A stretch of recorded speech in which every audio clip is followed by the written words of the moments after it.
Beberapa tahun dari sekarang, sepertinya smartphone nggak lagi mainstream dan akan segera berubah bentuk.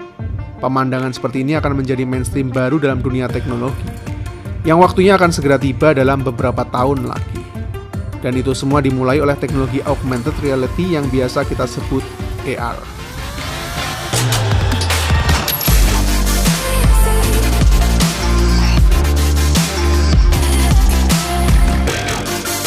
Hello S people, saya Vian. Ini adalah segmen video yang sebenarnya udah pernah saya bikin lebih dari setahun yang lalu.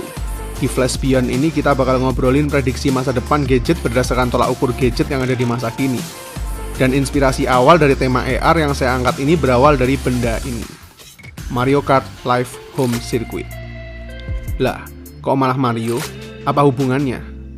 Langsung kalian lihat sendiri aja deh.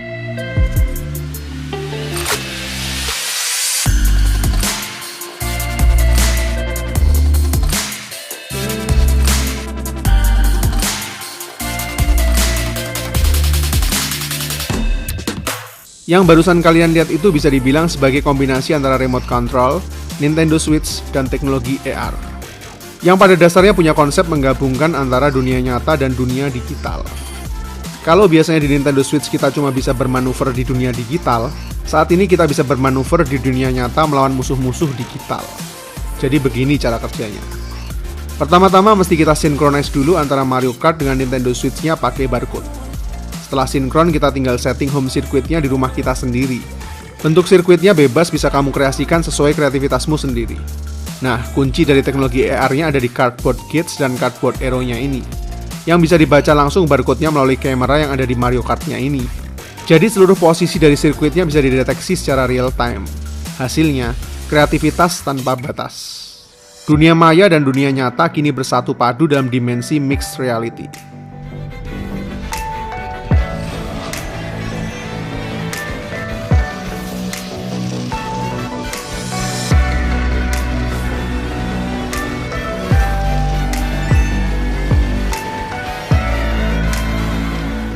Dan anyway, Mario Kart Live tadi hanyalah sedikit scratch dari penerapan teknologi AR yang akan kita gunakan di masa yang akan datang. Dan yang saya maksud dari yang akan datang, bukan sejauh film-film science fiction puluhan tahun lagi. Tapi kemungkinan besar akan segera kita nikmati dalam waktu 2 hingga 3 tahun ke depan aja. Dan prediksi saya bakal segera mainstream pada tahun 2025, ketika jaringan 5G juga sudah menjadi mainstream. Masih ingat Google Glass yang di-launching pada tahun 2014 lalu? Itu barulah sebuah permulaan dari uji coba awal dari user interface masa depan. Kebutuhan device manusia dari masa ke masa selalu berevolusi sesuai dengan perkembangan sains dan teknologi. Komputer masa lalu hanya menerima komen melalui keyboard yang kita ketik. Kemudian user interface awal mulai muncul sejak ditemukannya mouse. Kita jadi lebih bebas bereksplorasi dalam sebuah operating system. Kemudian berevolusi lagi sejak layar sentuh hingga inovasi multitouch yang ada di device iPod Touch maupun iPhone, yang kini menjadi standar baru pengoperasian user interface seluruh smartphone di dunia. Jadi apa selanjutnya?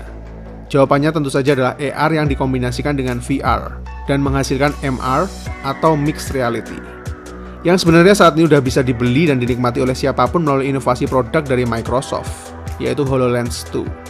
Satu-satunya kendala adalah harganya yang masih sangat mahal, yaitu sekitar 3.000-an dolar atau setara dengan 50 juta rupiah.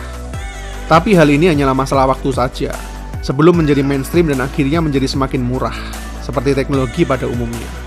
Dan inilah user interface kita setidaknya hingga 1-2 dekade ke depan. Dan saat ini, hampir seluruh perusahaan teknologi terbesar di dunia sudah mulai jor-joran berinvestasi pada teknologi AR dan VR ini.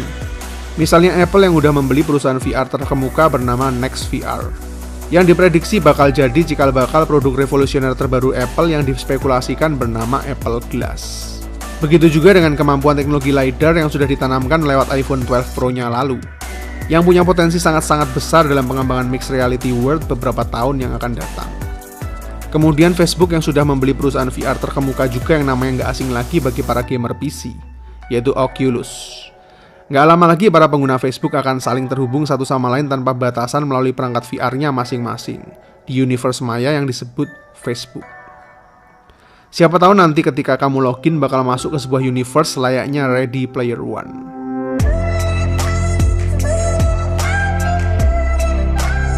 Bahkan Oppo juga sudah menggelontorkan banyak investasi ke teknologi AR dan VR sejak beberapa tahun yang lalu. Yang baru beberapa hari lalu mereka mengumumkan pencapaian Oppo Glass-nya di event Oppo Inno Day 2020 kemarin, yang rencananya bakal di-launching di tahun 2021 besok.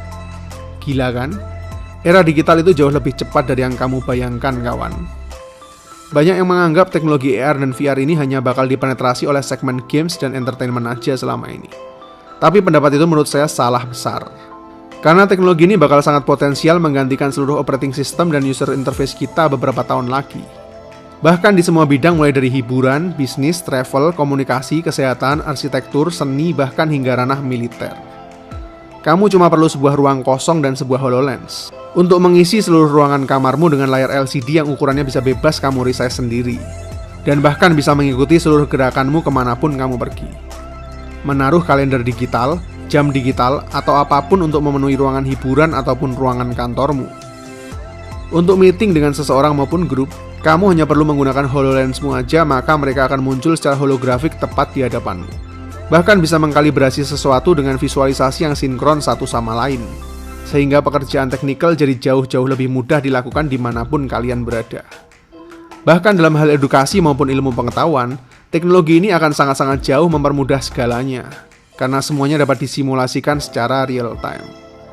Untuk membuat sebuah objek 3D, kamu bisa membuat seluruh konstruksi tadi hanya menggunakan tanganmu secara langsung, mirip seperti yang kita lihat di film-film Tony Stark. Nggak nyangka kan kalau kamu bakal segera ngerasain semua ini hanya dalam waktu yang nggak terlalu jauh. Bahkan pada saat sedang traveling, titik GPS akan menunjukkan lokasimu secara akurat. HoloLens akan menuntunmu melalui belokan demi belokan secara sangat-sangat akurat. Kalau kamu ada di negeri yang bahasanya nggak kamu ngerti, HoloLens juga bisa translate langsung secara real time.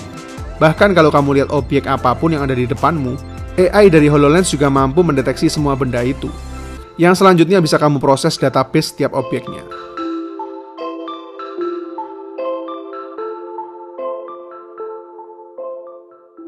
Percayalah, teknologi AR dan VR akan segera menjadi mainstream dalam waktu 2-5 tahun ke depan, khususnya di negara-negara maju yang jaringan 5G-nya udah terpenetrasi sempurna tentunya. Teknologi yang akan mulai menggantikan fungsi dari smartphone atau PC kita berikut dengan operating systemnya yang baru juga. Dan nampaknya, pertarungan dan perebutan ekosistem mixed reality ini nggak akan jauh-jauh lagi dari Microsoft, Google, dan Apple. Sebelum akhirnya di masa yang lebih jauh lagi, akan segera digantikan lagi oleh AI. Ya, operating system maupun user interface nanti bakal bertransformasi menjadi sebuah AI aja. Nggak perlu lagi ngasih komen pakai keyboard, mouse, atau layar sentuh. Ketika seluruh jaringan perangkat IoT sudah terkoneksi dengan AI, kamu tinggal rebahan dan nyeletuk. Maka semuanya akan dikerjakan oleh AI dan robotik. Yang mungkin akan saya ceritakan di video-video Flash Beyond selanjutnya. Oke, segitu dulu tentang augmented reality. Saya Vian, see you in the next videos.